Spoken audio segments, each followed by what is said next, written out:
નિવૃત્ત કર્મચારી એસટી નિગમના નિવૃત્ત કર્મચારીઓ અત્યારે કલેક્ટર સાહેબશ્રીને એક આવેદનપત્ર એટલે અરજીપત્રક આપવા આવ્યા છે. બરાબર, અમને ખાલી સામાન્ય 500 700 કે 1000 1.5 પેન્શન મળે છે, એ સિવાય કોઈ વસ્તુ મળતી નથી.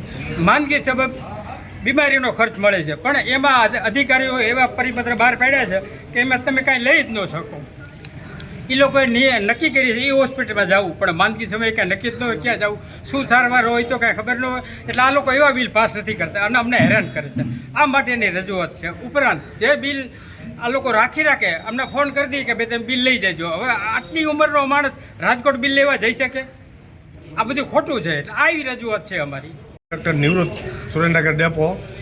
અમારી માંગણી એવી છે કે અમારા જે મેડિકલ બિલ છે એ રાજકોટ ડિવિઝન લેવલે પાસ કરવામાં આવે છે અને રાજકોટ મોકલવા પછી કોઈ પણ અન્ય કારણોસર સીટી કાઢી અને પાછા મોકલવામાં આવે છે. જે અહીંયા ટેબલ ઉપર બેસે છે એ એપ્રેન્ટિસો હોય છે, એને કોઈ ખબર હોતી નથી અને કોઈ જવાબદાર વ્યક્તિ હોતો નથી. બીજા નંબરમાં કે માણસનું જ્યારે અકસ્માત થાય ત્યારે એને કયા દવાખાને લઈ જવામાં આવે છે એ કંઈ ખબર હોતી નથી. હવે એવા બિલ જે નજીકના જે સગાવાલા અથવા તો કોઈ જે આપણા સંબંધી હોય આપણને દવાખાને લઈ જાય તો એ કયા દવાખાને લઈ જાય એ આપણને તો ખબર ન હોય. એ એવો આગ્રહ રાખે કે અમને માન્ય હોસ્પિટલો અહીંયા જ જવું.